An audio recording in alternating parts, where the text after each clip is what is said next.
Buenas noches, bienvenidos al Criminalista Nocturno.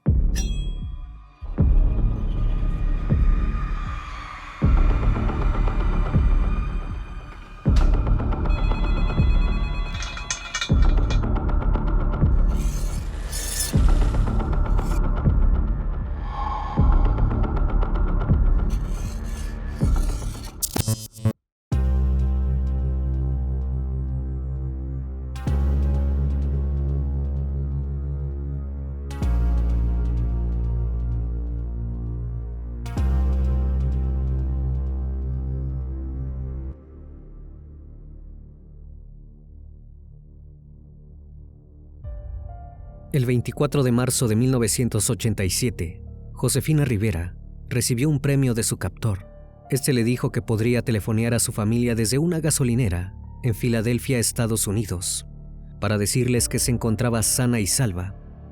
En un arrebato de valentía y con la adrenalina al tope, la mujer decidió marcar otro número, el número de emergencias. La historia que relató la mujer era demasiado descabellada e increíble, tanto que los oficiales al otro lado de la línea pensaron que se trataba de una broma.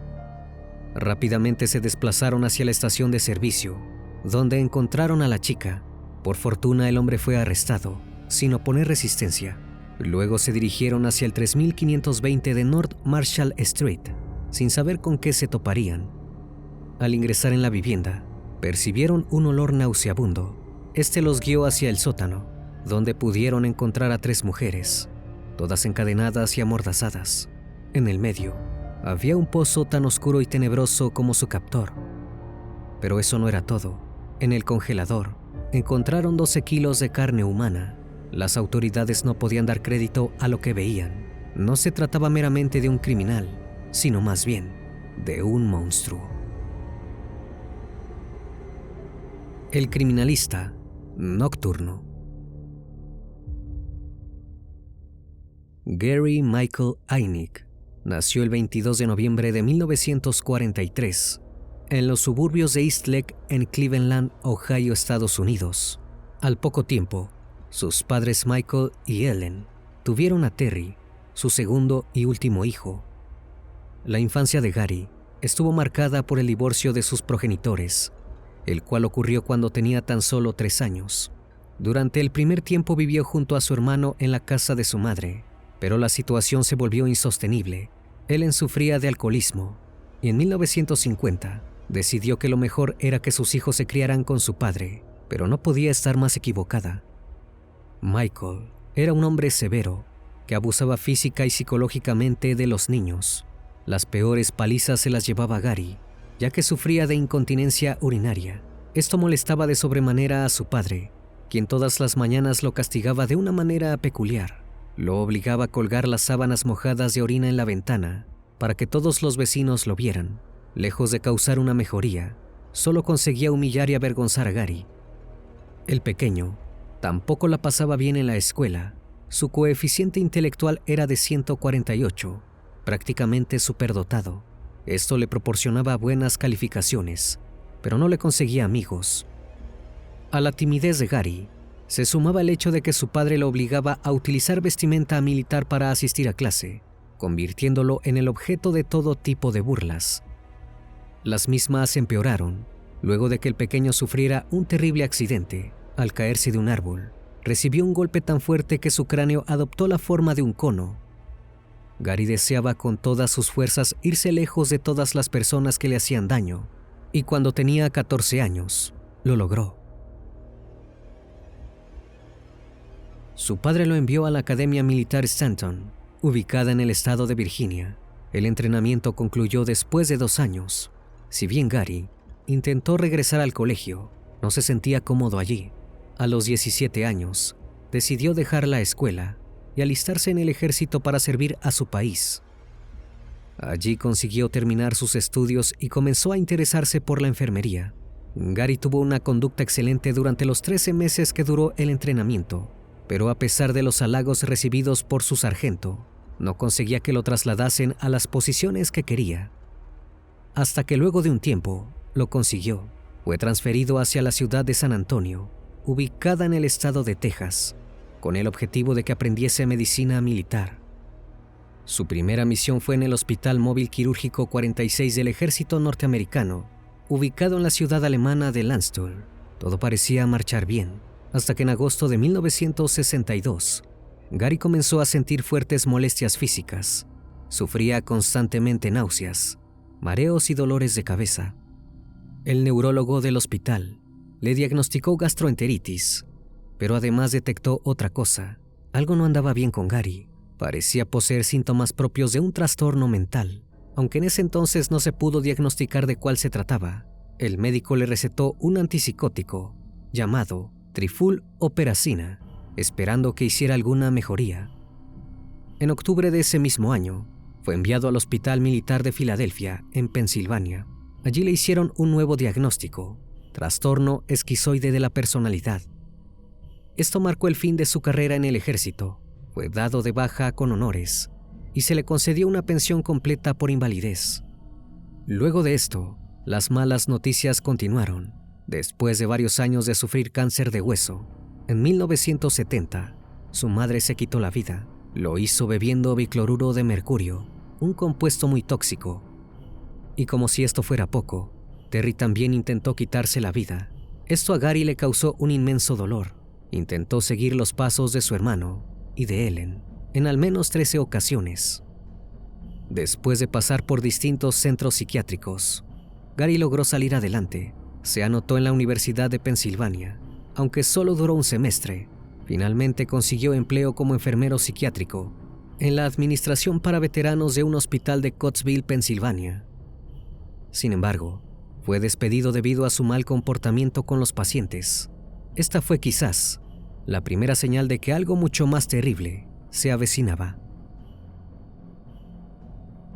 En octubre de 1971, Gary decidió dejar atrás la enfermería para abocarse en la religión. Fundó su propia congregación religiosa, la Iglesia Unida de los Ministros de Dios, con sede en Filadelfia. Allí comenzó a ejercer el rol de predicador.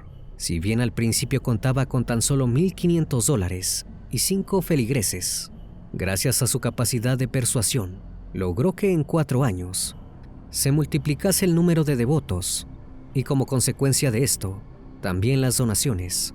Además, utilizó su inteligencia para invertir en la bolsa, consiguiendo juntar un total de $500,000. Para fines de la década, la Iglesia Unida de los Ministros de Dios era próspera y Gary una persona adorada por todos quienes lo conocían. Incluso comenzaron a llamarlo el obispo de las hamburguesas, ya que repetía esta comida una vez terminados sus sermones. Pero nadie sabía que detrás de esa fachada se ocultaba un criminal en potencia, dispuesto a aprovecharse de todo quien confiaba en él. Así fue como consiguió introducirse en un psiquiátrico cercano, el Instituto Elwyn. Allí Gary conoció a muchas pacientes con discapacidad mental y, gracias a su carisma, logró convertirlas en sus seguidoras. Una de ellas era Anjanette Davison. La mujer quedó tan prendada por Gary que a los pocos meses de conocerlo, inició una relación amorosa con él y quedó embarazada.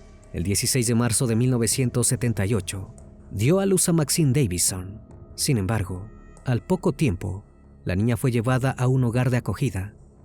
Luego de eso, Gary intentó darle a su novia una alegría, o al menos eso le dijo. Sacó a su hermana Alberta del Hospital Estatal de Gettysburg con un permiso diurno, pero el plan no era llevarla de regreso, sino obligarla a vivir con ellos. Una vez que la mujer estaba allí, Gary procedió a retenerla en el sótano de la casa, abusó de ella y la torturó. También obligó a Anjanette a que fuese parte de los actos íntimos, convirtiéndola en su esclava. Recién 10 días después, la policía pudo dar con el paradero de Alberta. Notaron que estaba sumamente aterrorizada y llena de sangre. La llevaron hacia la institución mental y le realizaron un examen físico. Allí descubrieron las vejaciones que el predicador había cometido contra ella, y como si esto fuera poco, notaron que la contagió de gonorrea. Gary fue acusado de secuestro, abuso, privación de la libertad y de interferir en la custodia de una persona con discapacidad.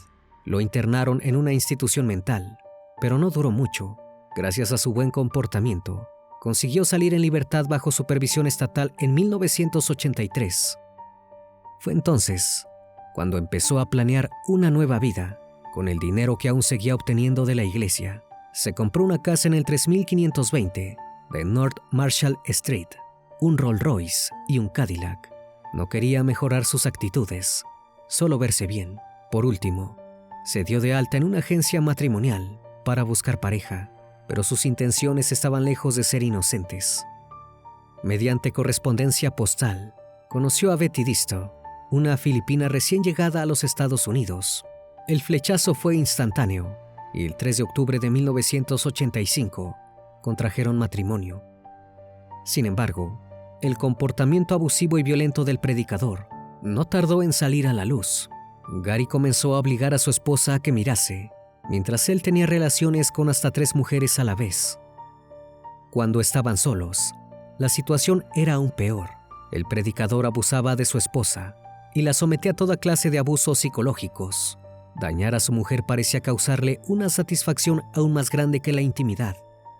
Betty no dudó en notificar a sus allegados sobre lo que ocurría, y en enero de 1986, la comunidad filipina de Filadelfia la ayudó a divorciarse, pero cuando la mujer inició los trámites de divorcio, pidió una condición: que Gary pagase una pensión para su futuro hijo. Esto tomó completamente por sorpresa al hombre, quien no tenía idea de que ella estuviera embarazada.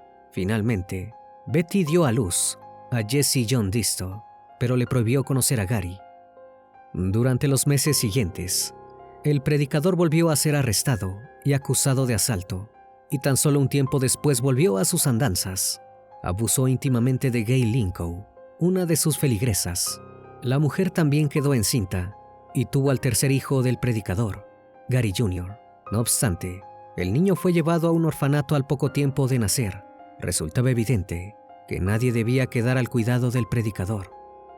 El hecho de no poder vincularse con ninguno de sus 3 hijos hizo que Gary se plantease un macabro plan. El mismo consistía en dejar embarazadas a 10 mujeres para poder formar su propia familia. Todas debían padecer discapacidad mental y ser afroamericanas, ya que estas eran sus preferencias. Estaba realmente obsesionado con tener una raza perfecta de niños y con crear su propia granja. Para lograr su objetivo, Gary pensó en el único lugar de su casa donde no se oirían los gritos de sus futuras víctimas: el sótano. Decidió convertirlo en una mazmorra, tapó las ventanas, ancló cadenas a las paredes, compró candados y forjó un pequeño pozo en el suelo. Una vez terminada la primera parte del terrorífico propósito, se subió a su Rolls Royce en busca de la primera mujer. El 26 de noviembre de 1986, visualizó en la calle a Josefina Rivera, una dama de compañía de 35 años. Le ofreció subirse a su lujoso coche y ella pensó rápido. Tenía 3 hijos pequeños, uno de los cuales tenía tan solo unas semanas de vida y su situación económica era precaria. Especuló que quizás podría ganar buen dinero y que no se trataba de un mal hombre. Accedió a irse con él, sin saber que se estaba entregando a su oscuro destino. Una vez que entraron en la vivienda, Gary cerró la puerta atrás de sí. Acto seguido, estranguló a Josefina hasta dejarla inconsciente. Luego la arrastró hacia el sótano y la encadenó. Cuando la joven recobró la conciencia, empezó a gritar desesperadamente pidiendo ayuda, pero no hubo caso. Nadie escucharía sus súplicas. Para callarla, Gary la metió en el pozo que había construido. A partir de entonces, solo la dejaba salir para maltratarla y abusar de ella. El suplicio continuó durante un par de días, hasta que el predicador se aburrió y decidió que necesitaba más víctimas. Pensó en Sandra Lindsay, una chica de 24 años, que era paciente del Instituto Elwyn. Formaba parte de un grupo de jóvenes al cual Gary llevaba muy a menudo al parque de diversiones. También les compraba hamburguesas y papas fritas en McDonald's. Todos lo veían como un héroe y no tardaron en unirse a él para realizar servicios religiosos. Aprovechando esta situación de total devoción, el 3 de diciembre de 1986, el predicador invitó a Sandra a cenar en casa. Tras ingerir tan solo una copa de vino, la mujer fue llevada por Gary hacia el sótano para convertirse en la compañera de Josefina. Con el pasar de los días, los familiares de Sandra comenzaron a preocuparse. Consiguieron localizar a una de las jóvenes que asistía a la iglesia con ella, y gracias a eso, pudieron dar con el número del predicador. Pero no hubo respuesta. Cada vez que Gary atendía el teléfono, escuchaba atentamente las desesperadas preguntas sobre el paradero de Sandra y luego colgaba, sin titubear. Los Lindsay se armaron de valor y fueron hasta la casa de los horrores, pero tampoco obtuvieron respuestas. No obstante, un vecino confirmó haber visto a Sandra, pero Gary negó todo ante la policía. Para no levantar sospechas, el predicador hizo que la joven le escribiera una tarjeta de Navidad a su madre, diciéndole que no se preocupara. Esto no convenció a su familia, pero sí a los detectives. Ignoraron todos los pedidos de ayuda de los Lindsay. Gracias a esta inmunidad, el 23 de diciembre, Gary raptó a Lisa Thomas, una joven de 19 años. Tan solo unos días después, el 2 de enero de 1987, hizo lo mismo con Deborah Dudley, de 23 años. Para ese entonces, lo que pasaba dentro del sótano era algo fuera de toda imaginación humana. Las 4 mujeres eran golpeadas, torturadas y abusadas constantemente. Gary incluso las obligaba a comer comida de perro y a presenciar los abusos de sus compañeras. Además, era sumamente estricto. Si lo desobedecían o se rebelaban contra él, eran encadenadas en el pozo. Así estuvieron durante aproximadamente un mes, hasta que una de ellas decidió que no aguantaría ni un segundo más. El 7 de febrero de 1987, Sandra intentó escapar, pero no lo logró. Gary la sorprendió en el acto, y su castigo fue peor que todo lo que le había hecho hasta el momento. La colgó de las muñecas en una viga y la dejó allí sin comida hasta que finalmente, luego de padecer unas fiebres altísimas, la joven falleció. Acto seguido, el siniestro hombre procedió a cortar su cuerpo con una sierra eléctrica. Pero la tarea se complicó y decidió obligar a las otras 3 mujeres a ayudarlo. Una vez que acabaron de trocear el cuerpo, Gary guardó los brazos y las piernas en el refrigerador, bajo la etiqueta "comida para el perro". Finalmente asó las costillas al horno e hirvió la cabeza en una cazuela. El fuerte olor que emanaba el cuerpo de su víctima llamó la atención de los vecinos, quienes alertaron a la policía. Cuando la patrulla se apersonó en el domicilio del predicador, él simplemente dijo que estaba haciendo un asado, que se quedó dormido y que la comida se quemó. Sorpresivamente, los agentes creyeron en su palabra y se marcharon de la vivienda, sin saber que dejaban a 3 pobres mujeres a merced de aquel monstruo. Durante los días siguientes, Gary alimentó tanto a las cautivas como a su perro con los trozos cocidos de Sandra. También se dio cuenta de que se había quedado con una esclava menos, razón por la cual debía buscar una nueva víctima. El 18 de enero, atacó por sorpresa en la calle a Jacqueline Askins, de tan solo 18 años. La llevó a su terrorífica vivienda, donde la despojó de toda su ropa y la lanzó al sótano. Allí la mujer se encontró con Josefina, Lisa y Deborah, quienes estaban atadas y encadenadas. Jackie no dudó en gritar con todas sus fuerzas, con la esperanza de que alguien la escuchase. Cuando Gary salía, lo hacía aún con más ímpetu. Al notar esto, el sujeto comenzó a amordazarla con cinta americana y a clavarle destornilladores en los oídos, para evitar que escuchase cualquier movimiento en la casa. Luego, procedió a realizar estas aberraciones con el resto de las mujeres secuestradas, pero ni así logró callar los gritos, que cada vez resonaban más fuertemente. Un día, Gary decidió que debía hacer algo para que cesara el ruido. Le ordenó a Josefina, quien ya se había vuelto una especie de asistente, que llenase el pozo de agua. Una vez terminada esta tarea, el predicador metió cables eléctricos y obligó a las mujeres a que se metieran allí para electrocutarlas. Pero a Deborah no le importó. El 19 de marzo vociferó con la poca energía que le quedaba. Gary procedió a castigarla con tanta fuerza que terminó quitándole la vida.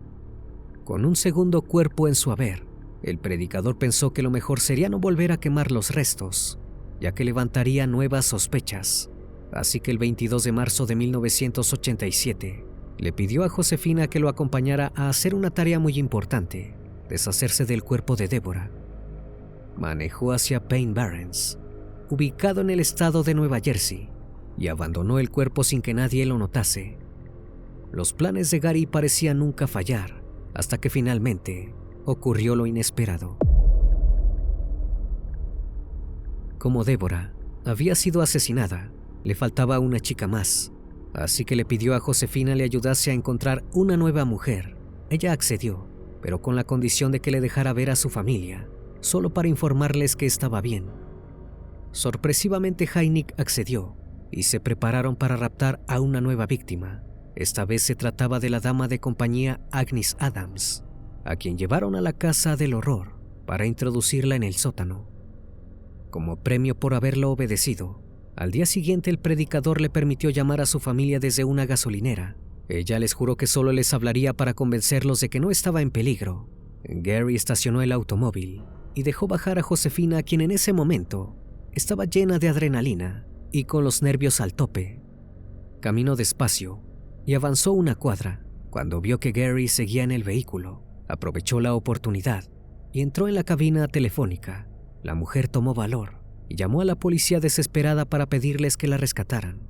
Del otro lado de la línea se escuchó un profundo silencio. Los agentes pensaron que lo que decía aquella mujer era una broma, ya que toda aquella historia parecía una locura. Aún así, decidieron atender al llamado. Sin dudarlo, las autoridades se dirigieron rápidamente hacia la estación de servicio, aún con dudas. Cuando descendieron de la patrulla, observaron a la mujer que recién había llamado. Uno de los oficiales le pidió que levantara un poco su pantalón para ver su tobillo y verificar si en verdad había estado encadenada. La sorpresa fue brutal. Aquella mujer tenía un grillete.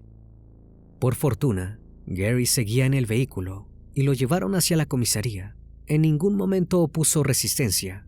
Paralelamente, Josefina explicó los calvarios a los que el siniestro hombre las había sometido. Ese mismo día, registraron la propiedad. Allí encontraron la terrible escena. Jacqueline, Lisa y Agnes estaban encadenadas y amordazadas en el sótano, en condiciones inhóspitas. Pero eso no era todo. Una hedora putrefacción se extendía a lo largo y ancho de toda la casa. Los agentes llegaron al congelador, donde encontraron 12 kilos de carne humana, pertenecientes a Sandra. Hallaron costillas y demás restos en el horno. Recién en ese momento, tomaron dimensión de la persona que habían arrestado. Todos los agentes en el lugar estaban impactados. Acababan de detener a una de las mentes más siniestras de Estados Unidos. Tras ser detenido, y al no soportar la presión de las autoridades, en abril de ese mismo año, mientras esperaba el juicio, Gary intentó acabar con su vida colgándose de su celda, pero no lo consiguió. Mientras tanto, los familiares de sus víctimas escuchaban día tras día, en todos los noticieros, cómo el sembrador de bebés, apodo que le dio la prensa, había torturado y abusado de las chicas. Querían tan solo una cosa: justicia. El juicio contra Gary comenzó el 20 de junio de 1988 en Filadelfia. No solo se juró ser inocente, sino que también hizo una declaración que puso los pelos de punta de todos los presentes. Dijo que las mujeres retenidas en su sótano ya se encontraban allí cuando él compró la casa. Claramente, el tribunal no compró esta historia. Charles Peruto, su abogado defensor, intentó apelar a un último recurso. Alegó que Gary padecía un trastorno mental y eso debía excusarlo. Pero eso tampoco sirvió. La fiscalía liderada por Charles F. Gallagher III aportó pruebas de sus ingresos en la Iglesia Unida de los Ministros de Dios y subió al estrado a un asesor fiscal.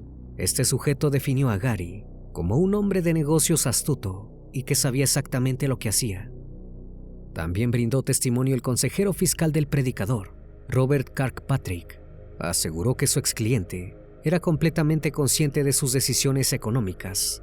Aquello tiró por la borda cualquier argumento que la defensa pudiese efectuar. El relato de las supervivientes también ayudó a corroborar que Gary actuó en plenas facultades mentales. La jueza Lynn Abraham incluso llegó a asegurar que el sembrador de bebés fingía su enfermedad mental. Manifestó que probablemente lo había hecho décadas atrás para ser indemnizado y que en ese entonces lo estaba haciendo para evitar la sentencia de la pena capital, la cual para ese entonces era casi una certeza. El 1 de julio de 1988, Gary fue declarado culpable de 2 asesinatos en primer grado 5 delitos de secuestro, 6 de abuso y 4 de agresión agravada. El veredicto fue efectivamente que debía recibir la pena capital. Fue trasladado hacia el corredor de la Correccional Estatal de Rockview, ubicada en Pensilvania. En 1999, intentó quitarse la vida ingiriendo una sobredosis de toracine, un tipo de clorpromacina, sin éxito, pero finalmente llegó su hora. El 6 de junio de 1999, el sembrador de bebés ingirió su última comida, un café y 2 rebanadas de pizza de queso. Horas después fue ejecutado mediante inyección letal. Entre los testigos que aplaudían se encontraba Jackie. La joven quería asegurarse de que lo último que viese su agresor, antes de fallecer, fuese su rostro. También estaba presente Tracy Lomax, la hermana de Sandra. A diferencia de Jackie, ella no estaba contenta con la decisión del jurado. Realmente quería que Gary cumpliera cadena perpetua. Sentía que su deceso había sido mucho más rápido que el suplicio al que sometió a sus víctimas. El cuerpo del predicador fue posteriormente incinerado. Al día de hoy, continúa siendo la última persona ejecutada en el estado de Pensilvania.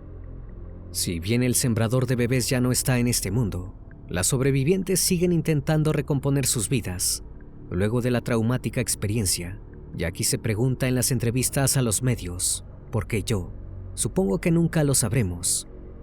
A pesar de su largo historial de depresiones, intentos por quitarse la vida, tics y manías, los psicólogos y psiquiatras que lo entrevistaron no pudieron relacionar estos síntomas con su mente tan retorcida. Jamás se supo por qué tenía tanto deseo de infligir daño en otras personas. Lo único que se sabe con certeza es que el objetivo de Gary Hinick era crear su propia sociedad para no sentirse solo como cuando era un niño. En su mente tan retorcida, pensó que aquellas mujeres que tenía cautivas lo cuidarían y lo amarían hasta el final de sus días. Su historia sorprendió tan profundo en la cultura popular de Estados Unidos que acabó sirviendo como inspiración para idear el personaje de Buffalo Bill en la película El silencio de los inocentes. No obstante, este es uno de los pocos casos donde la realidad supera a la ficción. El sembrador de bebés fue probablemente una de las mentes más siniestras de la historia del país y probablemente del mundo. Una vez más, estimado público, agradezco su compañía. Gracias por brindar un espacio de su tiempo para conocer un caso más de este canal. Si aún no estás suscrito, te hago la cordial invitación a que lo hagas y formes parte de esta gran comunidad. Esto es El Criminalista Nocturno. Hasta la próxima emisión. Buenas noches.